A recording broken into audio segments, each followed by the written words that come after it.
క్రీస్తు పరిశుద్ధ నామమున మీ అందరికీ మరణాత మరి యొక్క శ్రమకాల ధ్యాన దినములలో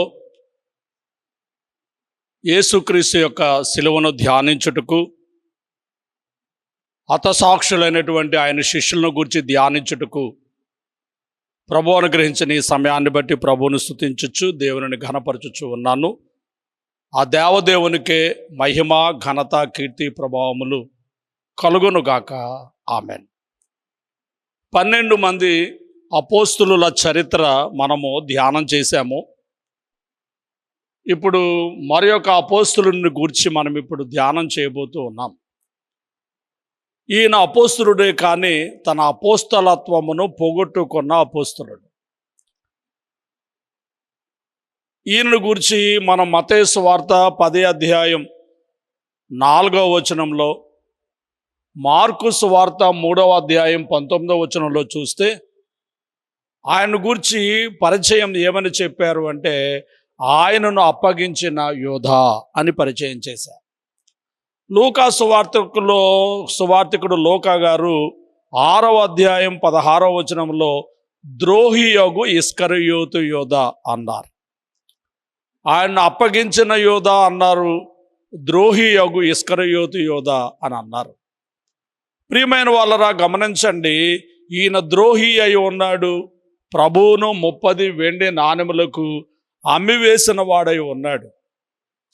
ఈ ఇస్కరియోతు యోధా కెరూయోతు గ్రామమునకు చెందిన వాడై ఉన్నాడు. ఆనాడు యూదుల్లో చాలామంది యూదా అనే పేరు పెట్టుకుంటూ ఉన్నారు. కాబట్టి అనేక మంది యోధాలు కొత్త నిబంధనలో మనకు కనబడుచు ఉంటారు. ప్రాముఖ్యంగా 3 యోధాలను మనం చూస్తే, యేసు ప్రభు శిష్యులలో ఉన్నటువంటి ఇస్కరియోతు యోధా అనేటటువంటి ఒక ఆయన, తద్దయి అను మారు పేరు కలిగిన లెబ్బయి అనబడేటటువంటి యోధ, అలాగే యేసు సహోదరుడుగా యోధా పత్రిక రాసినటువంటి మరి ఒక యోధ, వీరు ప్రధానమైనటువంటి యోధాలై ఉన్నారు. ప్రస్తుతం మనం యేసుక్రీస్తును అప్పగించినటువంటి యోధాను గూర్చి మనం వాక్యాన్ని వింటున్నాం. మరి సువార్తికులు కూడా అలాగే వారిని గూర్చి పరిచయం చేశారు. ఆయన అప్పగించిన యోధ ద్రోహియగు యోధ అనే మాట మనం చూస్తాం. ఈయన గురించి మరి ప్రవచనాల్లో కూడా చెప్పబడినటువంటి సంగతులను మనం చూసినట్లయితే, కీర్తన గ్రంథము 41 కీర్తన గ్రంథములో నుండి 41 కీర్తన కూడా మనం చూస్తే 19వ వచనంలో ప్రవక్తలైన వారు ముందుగానే ప్రవచించినటువంటి ప్రవచనములు మనకు కనబడుచు ఉన్నవి. చూడండి, 41 అధ్యాయంలో 9వ వచనంలో, నేను నమ్ముకునిన నా విహితుడు, నా ఇంట భోజనము చేసిన వాడు, నన్ను తన్నుటకై తన మడిమినెత్తెను. స్నేహితుడు శత్రువుగా మారతాడు. నా ఇంట నాతో కలిసి భోజనం చేసిన నా స్నేహితుడే, నా శిష్యుడే, నన్ను తన్నుటకై తన మడిమినెత్తును అనే మాట మనం చూస్తున్నాం. అలాగే జకర్యా గ్రంథంలో 11వ అధ్యాయము 12వ వచనంలో మనం చూస్తే, మీకు అనుకూలమైన ఎడల నా కూలి నాకియుడి, లేని ఎడల మానవీయుడని నేను వారితో అనగా, వారు నా కూలికై 30 తులముల వెండి తూచి ఇచ్చిరి. 30 తులముల వెండి తూచి ఇచ్చిరి అంటే ఆయన అమ్మబడతాడు అని, 30 వెండి నాణెములకు ఆయన అమ్మబడతాడని మరి మనము చూచుచూ ఉన్నాము. అంతేకాకుండా ఆ యొక్క ధర ఎలాంటిది, ఎవరి కోసము అంటే ఒక బానిస ధర అని మన నిర్గమకాండం 21 అధ్యాయము 32వ వచనంలో మనం చూస్తూ ఉన్నాం. ఈ సొమ్ముతో కుమ్మరివాని పొలమును కొంటారు అని జకర్యా గ్రంథం 11:13 మనం చూస్తే, యెహోవా ఎంతో అబ్బురముగా వారు నాకు ఏర్పరిచిన క్రయధనమును కుమ్మరికి పారవేయమని నాకు ఆజ్ఞేయగా, నేను ఆ 30 తులముల వెండిని తీసుకొని యెహోవా మందిరములో కుమ్మరికి పారవేసి తిని. గమనించండి, కుమ్మరి వాని పొలము కొనుటకు, సమాధుల దొడ్డును కొనుటకు దాన్ని ఉపయోగించారనేటటువంటి మాటలు మనం చూస్తూ ఉన్నాం. ఇంకా మనం చూసినట్లయితే 109 కీర్తనలో మనం చూస్తే కీర్తన గ్రంథము నుండి 109వ కీర్తన 8 వచనాన్ని మనము చూసినట్లయితే వాని జీవిత దినములు కొద్దువగును గాక, వాని ఉద్యోగము వేరొకడు తీసుకొనును గాక, వాని ఉద్యోగము వేరొకడు తీసుకొనును గాక. కాబట్టి ఈ విధంగా ఈయనను గూర్చి ముందుగానే ప్రవచింపబడిన ప్రవచనముల ప్రకారము, దేవుని సంకల్ప ప్రకారము ఈయన యేసుక్రీస్తును అమ్మివేసిన ద్రోహిగా ఉన్నాడు అనే మాటలు మనము చూచుచున్నాము. గ్రహించండి. ఈ 12 మంది శిష్యులలో 11 మంది గలిలయ ప్రాంతమునకు చెందిన వారు కాగా, మరి యూదయ ప్రాంతమునకు చెందిన వానిగా ఉన్నట్లుగా మనము చూస్తూ ఉన్నాము. యేసుక్రీస్తు ప్రభువాని గురించి కూడా మనం చూస్తే ఆయన పుట్టింది యూదయలో, పెరిగింది గలిలయలో అనేటటువంటి విషయాన్ని మనం చూస్తూ ఉన్నాం. సరే, మంచిది. ప్రియమైన వాళ్ళరా, ఇక రెండవ విషయం, ఈ యోధాను గురించి మనం పరిచయం చేసాం. యోధా నామము శ్రేష్టమైన నామమే, కానీ అది తృణీకరింపబడినదిగా మారిపోయింది అతని జీవితాన్ని బట్టి. యూదా అనగా దైవస్తుతి అని అర్థం. యూదా అనగా దేవుడు నడిపిస్తాడు అని అర్థం. దేవుణ్ణి స్తుతించవలసినటువంటి యూదా, దేవుణ్ణి ఘనపరచవలసిన యూదా, దేవుణ్ణి కొనియాడవలసినటువంటి యూదా ఆ క్రీస్తును తృణీకరిస్తూ ఆయననే 30 వెండి నాణెములకు అమ్మి వేసినటువంటి చరిత్ర మనం చూస్తూ ఉన్నాం. ప్రియమైనటువంటి వాళ్ళరా, గ్రహించండి. అలాగే దేవుని చేత నడిపింపబడవలసినటువంటి యూదా సాతాను చేత నడిపింపబడి సాతానుకు తావిచ్చి సాతానును అతనిలోనికి చేర్చుకొని దేవుణ్ణి అమ్మివేసినటువంటి చరిత్ర మనం చూస్తూ ఉన్నాం. దేవుణ్ణి చేత తృణీకరింపబడ్డ అంటే శ్రేష్టమైన నామమే, కానీ దేవుని గొప్పతనాన్ని అతను తృణీకరించడాన్ని బట్టి అతని పేరు కూడా మరి తృణీకరింపబడినదిగా ఉన్నట్టుగా మనము చూస్తూ ఉన్నాము. గ్రహించండి. శ్రేష్టమైన నామమే, ఘనమైనటువంటి నామమే, కానీ అతన్ని బట్టి యూదా అనేసరికి వాడు ద్రోహి, వాడు యేసు ప్రభువుని అమ్మాడు అనేటటువంటి మాటే మనకు కనబడుచు ఉంటుంది. గ్రహించండి. ఇక మూడవ మాట ఏమిటంటే, మరి ఒక మాట ఏమిటంటే, యేసు ప్రభువు వారికి ఈ యూదా ఎలా చేస్తాడని తెలియదా? తెలిసి ఎందుకు ఆయనను తన యొక్క శిష్య వర్గములోనికి చేర్చుకున్నాడు?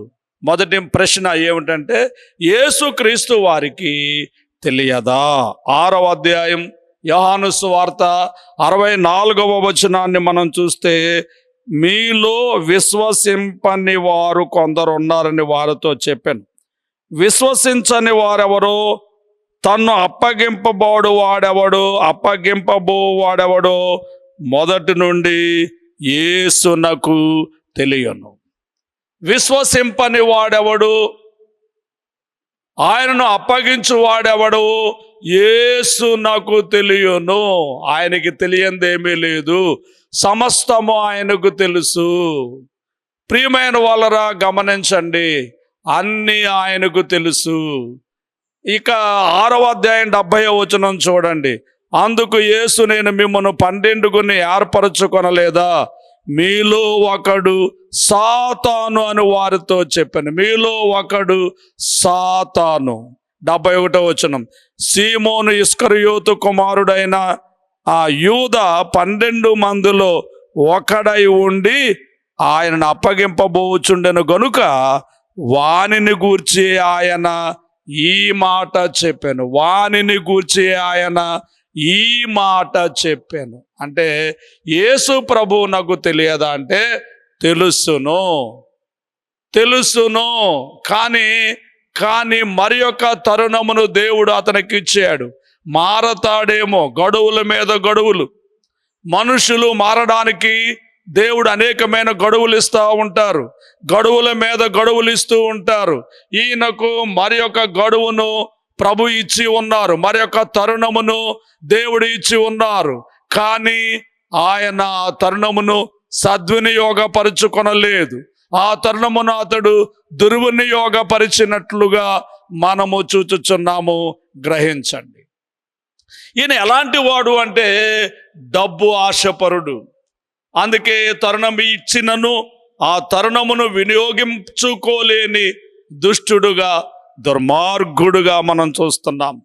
యోహాను సువార్త 12వ అధ్యాయంలో మరి బేతనీయులో పస్కా పండుగ సమయంలో ఆయన ఉన్నట్లుగా, మరియా మార్తల గృహంలో ఉంటే మార్త ఉపచారం చేస్తున్నట్లుగా, మరియా మిక్కిలి విలువైనటువంటి జటామాంసి అత్తరు బుడ్డిని తీసుకుని వచ్చి ఆ యొక్క యేసు పాదములకు పూసి తల వెంట్రుకలతో ఆయన పాదములను తుడుచుచు ఉంటే ఆ ఇల్లంతా సువాసనతో, ఆనందంతో, సంతోషంతో ఉంటే ఈ యొక్క ద్రోహియగు ధనాశ కలిగినటువంటి, ఈ డబ్బు ఆశ కలిగినటువంటి ఈ యొక్క మరి యోధా చెబుతున్నటువంటి మాట 5వ వచనంలో, ఈ అత్తరెందుకు 300 దేనారములకు అమ్మి బేదలకు ఇవ్వలేదు? ఈ అత్తరెందుకు మీరు మరి అమ్మి బేదలకు ఇవ్వలేదు? అక్కడ 6వ వచనంలో పరిశుద్ధాత్మ తండ్రి వ్రాయించుచున్న మాట, వాడిలాగు చెప్పినది బేదల మీద శ్రద్ధ కలిగి కాదు, కానీ వాడు దొంగయ్యి ఉండి తన దగ్గర డబ్బు సంచి ఉండినందున అందులో వేయబడి దొంగిలించుచూ వచ్చెను గనుక అలాగు చెప్పాను. వాడిలాగు చెప్పినది ఆ బీదల మీద శ్రద్ధ కలిగి కాదు, కానీ వాడు దొంగ అయి ఉన్నందున, అతని దగ్గర డబ్బు సంచి ఉండినందున అతడు ఇలాగు చెప్పిననే మాటను మనకు అంటే అప్పుడప్పుడు అందులోంచి దొంగిలిస్తున్నాడు కాబట్టి ఈ 300 దేనారాలు కూడా అందులో వేస్తే అందులో నుండి మరికొంత దొంగిలించవచ్చుననే భావనతో ఒకవేళ అతడు ఈ మాటలు చెప్పినాడేమో మనం గ్రహించవలసిన వారంగా ఉంటూ ఉన్నాము. గ్రహించాలని మీకు తెలియచేస్తూ ఉన్నాను. వాక్యంలో మనం చూస్తే యోధాను గురించి అనేకమైనటువంటి మాటలు వ్రాయబడి ఉన్నవి. ప్రస్తుతం మనం గబగబా కొన్ని మాటలు మనం చూస్తే మరి యోహాను సువార్త 13వ అధ్యాయం 11 వచనమును మనం చూస్తే 13వ అధ్యాయం 11వ వచనంలో అతడు అపవిత్రుడు అనే మాట, అంటే పరిశుద్ధుడు కాడు, అపవిత్రమైన వాడు. 11వ వచనంలో తన్ను అప్పగించు వానిని ఎరుగను గనుక మీలో అందరూ పవిత్రులు కారని ఆయన చెప్పాను. మీలో అందరూ పవిత్రులు కాదు, ఒక అపవిత్రుడు ఉన్నాడు, వాడే యోధా, తను అప్పగించేవాడనేటటువంటి మాట. యోధా అపవిత్రుడు. అలాగే యోహాను సువార్త 6వ అధ్యాయం 64వ వచనాన్ని మనం చూస్తే యోధా విశ్వసింపని వాడు, మీలో విశ్వసింపని వారు కొందరున్నారని వారితో చెప్పినంటే విశ్వాసము లేని అవిశ్వాసి. అపవిత్రుడు 2, అవిశ్వాసి. అలాగే యోహాను సువార్త 12వ అధ్యాయము 5, 6 వచనాలు, 6వ వచనాన్ని మనం చూస్తే ఆయన ఎలాంటి వాడై ఉన్నాడు అంటే వాడు దొంగ అయి ఉన్నాడు. 1 అపవిత్రుడై ఉన్నాడు, 2 అవిశ్వాసి అయి ఉన్నాడు, 3 దొంగ అయి ఉన్నాడు. ఆ తరువాత మనం చూసినట్లయితే 13వ అధ్యాయం 27వ వచన ప్రకారముగా మనం చూస్తే ఆ ముక్క పుచ్చుకొనగానే సాతాను వానిలో ప్రవేశించెను. ఎవరిలో? పై వచనాలు 26 మనం చూస్తే సీమోను కుమారుడు ఇస్కరియోతు యోధాకిచ్చెను. వాడు ఆ ముక్క పుచ్చుకొనగానే సాతాను వానిలో ప్రవేశించెను. అపవిత్రుడు, అవిశ్వాసి, దొంగ అయినటువంటి ఇతనిలో సాతాను ప్రవేశించింది.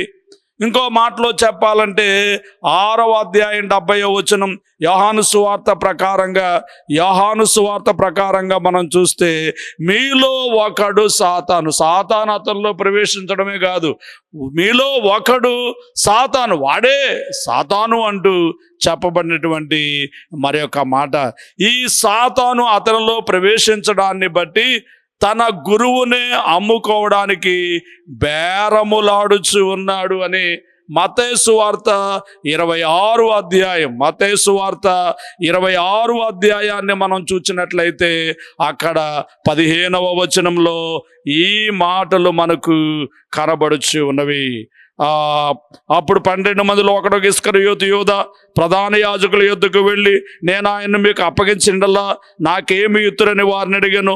అందుకు వారు 30 వెండి నాణెములు తూచి వానికి ఇచ్చిరి. వాడు అప్పటి నుండి ఆయన్ను అప్పగించుటకు తగిన సమయము కనిపెట్టుచుండెను. కాబట్టి ఇతను డబ్బు ఆశపరుడు గనుక బేరములాడుచు ఉన్నాడు.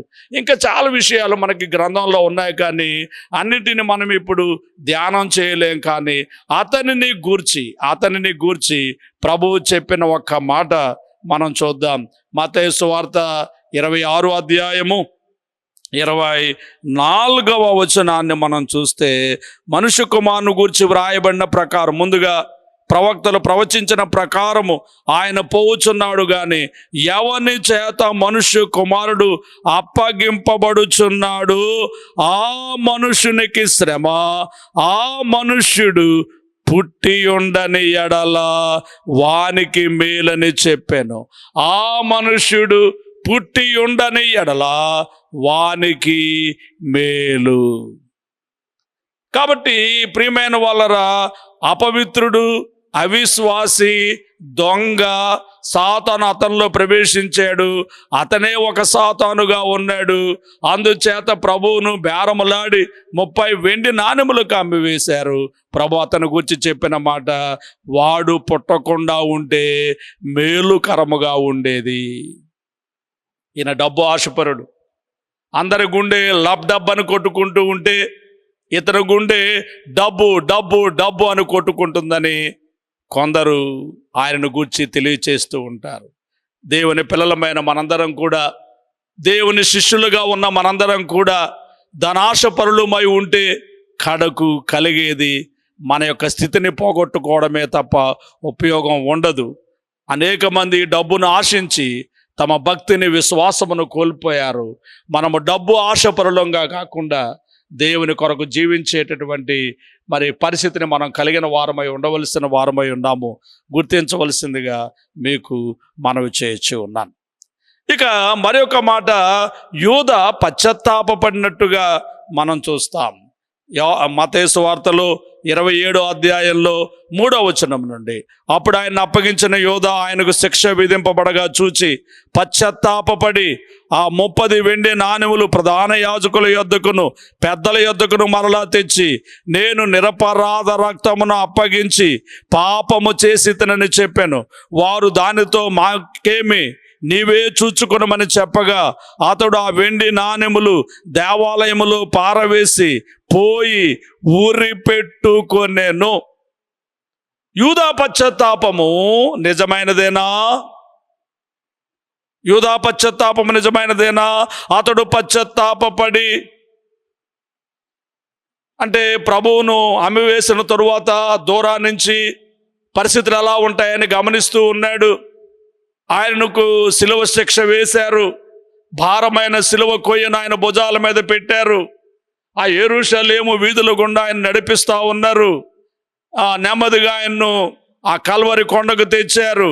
శిలువ వేస్తూ ఉన్నారు, బాధ పెడతా ఉన్నారు. ఇదంతా దూరం నుండి గమనిస్తున్నటువంటి యూదాకు ఆందోళన కలిగింది.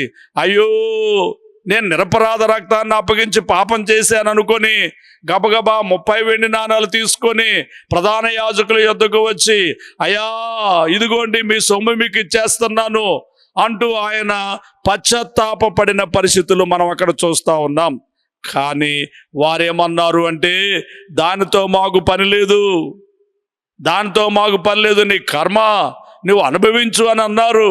కాబట్టి అతడు ఏం చేయాలో తోచలేదు. తన మనస్సాక్షి అతన్ని గద్దిస్తూ ఉంది.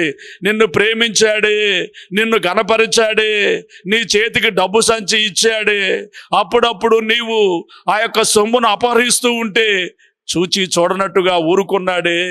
కానీ ఆ ప్రేమమూర్తిని, ఆ దయగల దేవుణ్ణి, నిన్ను చేర్చుకున్న ఆయన్ని అమ్మేస్తావా? ఇదిగో అతన్ని చంపేస్తున్నారు చూసావా అంటూ మనస్సాక్షి అతన్ని వేధిస్తూ ఉంటే, బాధిస్తూ ఉంటే ఆయన ఉరిపెట్టుకొని చనిపోయానని 27వ అధ్యాయం 5వ వచనంలో ఆ మాటలు మనకు కనబడుతున్నాయి. ఆ వెండి నాణేలు దేవాలయంలో పారవేశాడు, ఉరిపెట్టుకొని చనిపోయినాడు. ప్రియమైన వాళ్ళరా, మరి మనం అపోస్తుల కార్యములు మనం చూస్తే 1వ అధ్యాయం 18వ వచనంలో మరి ఒక రకంగా మనకు అక్కడ కనబడుతూ ఉంది. ఈ యోధా ద్రోహం వల్ల సంపాదించిన రోకల్నిచ్చి ఒక పొలము కొనెను. అతడు తలక్రిందులుగా పడి నడిమికి బద్దలైనందున అతని పేగులన్నీ బయటకు వచ్చాను. ఈ మాటను బట్టి మరి పేగులు పగిలి చచ్చిపోయాడా, ఉరి పెట్టుకుని చచ్చిపోయాడా అనేది చాలామందికి అనుమానంగా ఉంది. ఈ లోకా గారు డాక్టర్ గారు కాబట్టి పరిశీలించి పోస్ట్ మార్టం రిపోర్ట్ అన్నట్టుగా మరి ఇచ్చారు. ఎలా జరిగింది ఇది అంటే, అతడు ఉరి పెట్టుకోవడము సత్యము, అయితే వేసుకున్న తాడు బలమైనది కాదు కాబట్టి అతడు ఆ యొక్క ఉరి పెట్టుకున్నప్పుడు గిలగిల కొట్టుకుంటూ ఉంటే ఆ తాడు తెగిపోయినందువల్ల అతడు మరి కొండ మీద పడి పొట్ట పగిలి పేగులు బయటకు వచ్చి చనిపోయాడనేది సత్యమై ఉంటూ ఉన్నది. గ్రహించవలసిందిగా మీకు మనవి చేస్తూ ఉన్నాను. ఇక మరి ఒక మాట ఏమిటంటే, అతడు యేసును అమ్మాడు. కానీ యేసును అమ్మి అతను ఏం చేశాడు? తన భార్య పిల్లలు ఆ సొమ్ము చేత ఆనందించారా, సంతోషించారా అంటే తను సంతోషించాడంటే లేదు. కానీ యేసును అమ్మి సమాధుల దుడ్డిని కొన్నాడు. 7వ వచనం 27వ అధ్యాయం 7వ వచనం నుంచి మనం చూస్తే, కాబట్టి వారు ఆలోచన చేసి, లేకుండా 6వ వచనం, ప్రధాన యాజకులు ఆ వెండి నాణెములు తీసుకొని ఇవి రక్త క్రయధనము గనుక వీటిని కానుక పెట్టులు ఇవి తగదని చెప్పుకొనిరి. కాబట్టి వారు ఆలోచన చేసి వాటినిచ్చి పరదేశులను పాతి పెట్టుటకు కుమ్మరి వాని పొలము కొనిరి. కుమ్మరి వాని పొలము కొనిరి. పరదేశులను పాతి పెట్టుటకు కుమ్మరి వాని పొలమును కొనిరి. ప్రియమైన వాళ్ళరా, గమనించండి, అపోస్తుల కార్యములలో కూడా ఈ మాట మనకు కనబడుతూ ఉంది. అంటే యేసుని అమ్మాడు, సమాధులను కొన్నాడు అని మనము ఈ మాటల ద్వారా మనకు అర్థమగుచ్చు ఉన్నది. గ్రహించండి. 18, 19 వచనాల్లో ఈ మాటలు మనకు కనబడుతూ ఉన్నాయి. అపోస్తుల కార్యములు 1వ అధ్యాయము 18వ వచనంలో చూడండి. ఈ యోధ ద్రోహం వలన సంపాదించిన రోకల్నిచ్చి ఒక పొలము కొనెను. అతడు తలక్రిందులుగా పడి నడిమికి బద్దలైనందున అతని పేగులని బయటకు వచ్చెను. ఈ సంగతి యెరూషలేములో కాపురమున్న వారందరికీ తెలియవచ్చెను. గనుక వారి భాషలో ఆ పొలము అకల్దెమ అని వ్రాయబడి ఉన్నది. దానికి రక్త భూమి అని అర్థం. అకల్దెమ, రక్త భూమి. ప్రియులారా, యేసును అమ్మి సమాధుల దుడ్డిని కొన్నటువంటి ఈ యొక్క యోధాను గురించి మనం చూస్తూ ఉన్నాం. ఇంకొక మాటలో మనం చూస్తే ఈ యోధా గారు శ్రేష్టమైన అపోస్తలత్వమును పోగొట్టుకున్నాడు. శ్రేష్టమైన అపోస్తలత్వమును పోగొట్టుకున్నాడు. ఏమిటి వారు అంటే కొన్ని మాటలు మనం చూస్తాం. మత్తయి సువార్త 10వ అధ్యాయంలో మనం చూస్తే, ఆయన తన 12 మంది శిష్యులను పిలిచి అపవిత్ర ఆత్మలను వెళ్ళగొట్టుటకును, ప్రతి విధమైన రోగమును, ప్రతి విధమైన వ్యాధిని స్వస్థపరచుటకును వారికి అధికారం ఇచ్చాను. 7వ వచనంలో, వెళ్ళుచు అనగా ఇశ్రాయేలు వంశములోని నశించిన గొర్రెల యొద్దకు వెళ్ళుచు పరలోక రాజ్యము సమీపించి ఉన్నదని ప్రకటించండి. రోగులను స్వస్థపరచండి, చనిపోయిన వారిని లేపండి, కుష్టు రోగులను శుద్ధులుగా చేయండి, దయ్యాలను వెళ్ళగొట్టండి. ఎంత గొప్ప అధికారమును, ఈ అపోస్తలత్వపు పనిని, బాధ్యతను ఆయనకు అప్పగించారో చూడండి. పోగొట్టుకున్నాడు. ఈ శ్రేష్టమైన అపోస్తలత్వాన్ని పోగొట్టుకున్నాడు. పేతురు గారు ఒకసారి ప్రశ్నిస్తాడు ప్రభువును, అయ్యా, మేము సమస్తాన్ని విడిచిపెట్టి నిన్ను వెంబడిస్తున్నాం కదా, మాకేం కలుగుతుంది, మాకేం దొరుకుతుంది? మీరు 12 సింహాసనం మీద ఆసీనులై ఉండి నాతో పాటు న్యాయము జరిగిస్తారు, న్యాయాధిపతులుగా ఉండి తీర్పు తీరుస్తారు. ఎంత గొప్ప ఆధిక్యత! ప్రపంచమును న్యాయము తీర్చేటటువంటి తీర్పరులుగా ఉంటారు. ఎంత గొప్ప ఆధిక్యత! అలాగే ప్రకటన గ్రంథంలో 12 పునాదుల మీద ఆ పరలోక పట్టణము కట్టబడి ఉన్నది అని మనం చూస్తున్నాం. 12 పునాదుల మీద పరలోక పట్టణం 21:14 ఆ పట్టణపు ప్రాకారము 12 పునాదులు గలది. ఆ పునాదుల పైన గొర్రె పిల్ల యొక్క 12 అపోస్తుల 12 పేర్లు కనబడుచున్నవి. 12 మంది అపోస్తుల 12 పేర్లు ఆ యొక్క పునాదుల మీద కనబడుచు ఉన్నవి. కానీ ఇప్పుడు ఆ శ్రేష్టమైన కార్యమును ఈ యోధా గారు పోగొట్టుకున్నాడు. శ్రేష్టమైన అపోస్తలత్వమును పోగొట్టుకున్నాడు. ఇప్పుడు మనం ఈ 12 మంది శిష్యులను గూర్చి మనం చెప్పుకున్నాం. వారు ఆయా చోట్లకు వెళ్ళి బలమైనటువంటి బోధలు చేసి సువార్తను ప్రకటించారు అని మనం చెప్పుకుంటున్నాం. కానీ ఇతని పరిస్థితి ఏమిటి అంటే, అతనికి పశ్చాత్తాపం వచ్చింది కానీ పశ్చాత్తాపపడిన అతను దేవుని యొద్దకు రాలేదు, కానీ మనుష్యుల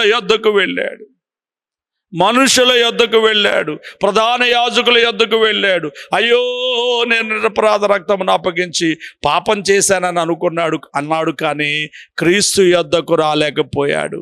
నన్ను క్షమించమని వేడుకొనలేకపోయాడు. అలాగూ వేడుకుంటే అతని యొక్క చరిత్ర మరి ఒక రకంగా ఉండేది. ద్రోహి అనే మాట వచ్చేది కాదు, అప్పగించిన వాడు అనే మాట వచ్చేది కాదు. అప్పగించిన కూడా మారు మనసు పొందాడు, దేవుని కొరకు వాడబడ్డాడు అనేటటువంటి మాట వచ్చి ఉండేది. కానీ అతడు మనసు పశ్చాత్తాపం వచ్చింది కానీ రావలసిన వారి యొద్దకు రాలేదు, చేరవలసిన వారి యొద్దకు చేరలేదు. పేతురు గారు కూడా తప్పు చేశాడు. మమ్మారు యేసును ఎరగనని బొంకినాడు. కానీ ప్రభువైపు చూచుచు ఏడ్చి సంతాపపడి తన తప్పిదమును ఒప్పుకొని క్షమాపణ పొందుకొని ఆదిమ క్రైస్తవ సంఘమునకు మరి స్థాపకుడుగా, ఆదిమ సంఘములో ఘనమైన పని చేసిన వాడుగా పేతురు మిగిలాడు. వినుచున్న వారలారా, నీవొక యోధా వలె ఉంటావా, నీవొక పేతురు వలె ఉంటావా? అందరూ పాపము చేసి దేవుడు అనుగ్రహించే మహిమను పొందలేకపోవచ్చు ఉన్నారని వాక్యము తెలియచేయచ్చు ఉన్నది. మనుష్యులు గనుక ఏదో ఒక పాపము, ఏదో ఒక నేరము ఉండక మానదు. ఏదో ఒక పాపము, ఏదో ఒక నేరము ఉండక మానదు, ఉంటుంది. కానీ ప్రియమైన వాళ్ళరా, దేవుడే మరి వారిని క్షమించేవాడు గనుక క్షమించే దేవుని యొద్దకు మనము రావలసిన వారమై ఉన్నాము. శిక్షించే మనుషుల యొద్దకు వెళితే ప్రయోజనము లేదు. నీ కర్మ నీవు అనుభవించు అన్నారే కానీ మరి అతనిని తప్పించడానికి వారు ప్రయత్నం చేయలేదు. కానీ దేవుని పిల్లలమైన మనము దేవుని యొద్దకు వస్తే, నా యొద్దకు వచ్చి వారిని నేను ఎంత మాత్రమును త్రోసివేయనని వాగ్దానము చేసిన ఆ దేవకుమారుడు నిన్ను క్షమించి నిన్ను రక్షించువారై ఉన్నారు. నిన్ను క్షమించి నీ పాపమును తొలగించువారై ఉన్నారు. గనుక ఆయన వైపు చూచుచు దేవా నన్ను క్షమించుమని వేడుకుందాం. ఆశీర్వాదాలు అందుకుందాం, దీవెనలు పొందుకుందాం, మహిమ రాజ్యం కొరకు ఆయత్తమవుదాం. గమనించాలని మీకు మనవి చేస్తూ మరొకసారి నేను చెప్పే మాట, ఈ 12 మంది శిష్యులలో ఒకడు ద్రోహి వలె, ఒకడు ప్రభువును అప్పగించు వాని వలె, అలాగే సాతానుకు చేత నడిపింపబడు వాని వలె మార్చబడ్డాడు. మన అలా కాకుండా దేవుని చేత నడిపింపబడుతూ, దేవుణ్ణి స్తుతిస్తూ, దేవుణ్ణి ఘనపరుస్తూ, దేవుని మహిమ కొరకు జీవిద్దాం. ప్రభు మిమ్మును దీవించునుగాక. ఆమెన్. తండ్రి వందనములు. యోధా ఇస్కరియోతు మా ప్రభు ఏ విధంగా మా తండ్రి నాశనమైనాడు మేము చూచాము. అతన్ని గూర్చి తెలిసి కూడా ప్రభు మరొక తరుణం ఇచ్చిన ఆ తరుణాన్ని కూడా వాడుకొనలేని దుష్టుడుగా, దుర్మార్గుడుగా ఉన్నాడు. మేము అటు వారంగా కాకుండా మాకు ఇవ్వబడిన తరుణాన్ని వినియోగించుకొని నీ వైపు తిరిగి మా పాపాన్ని ఒప్పుకొని పశ్చాత్తాపపడి పరిశుద్ధులమై నీతిమంతులమై మీరిచ్చు రాజ్యమునకు వారసులమగటకు సహాయం చేయము. ఘనత కీర్తి పొందము. ప్రార్థనకు నెరవేర్పునేము. క్రీస్తు యేసు నామంలో వేడుకొనుచున్నాము తండ్రి. ఆమెన్. పరలోకమందున్న మా తండ్రి, మీ నామం పరిశుద్ధపరచబడునుగాక, మీ రాజ్యం వచ్చునుగాక, మీ చిత్తం పరలోకమందు నెరవేరుచున్నట్లు భూమి యందు నెరవేరునుగాక. మా అనుదినాన్ని మాకు దయచేయము. మళ్ళీ అపరాధములు చేసిన వారిని మేము క్షమించిన ప్రకారం మా అపరాధాలను క్షమించము. మమ్మను శోధనను తేకుము, కీడును తప్పించము. రాజ్యము, శక్తి, మహిమ నిరంతరము నీవే అయి ఉన్నవి. ఆమెన్. ప్రవేశు రక్తమునకు జయము, అపవాదికులకు లయము. ప్రవేశు రక్తమునకు జయము, అపవాదికులకు లయము. ప్రభు యేసు రక్తమునకు సంపూర్ణ విజయం, అపవాదికులకు అనంతకాల నాశనం. హల్లెలూయా, హల్లెలూయా, హల్లెలూయా. స్తోత్రం, స్తోత్రం, స్తోత్రం. Amen, amen, amen. మన తండ్రి అయిన దేవుని యొక్క ప్రేమ, రక్షకుడైన యేసుక్రీస్తు వారి యొక్క కృప, సహాయకుడుగా ఆత్మ తండ్రి అన్యోన్య సహవాసము కూడి వచ్చిన మనెలరకు ఆయన వెంబడించు వారందరికీ తోడై ఉండును గాక. ఆమెన్. మరణాత.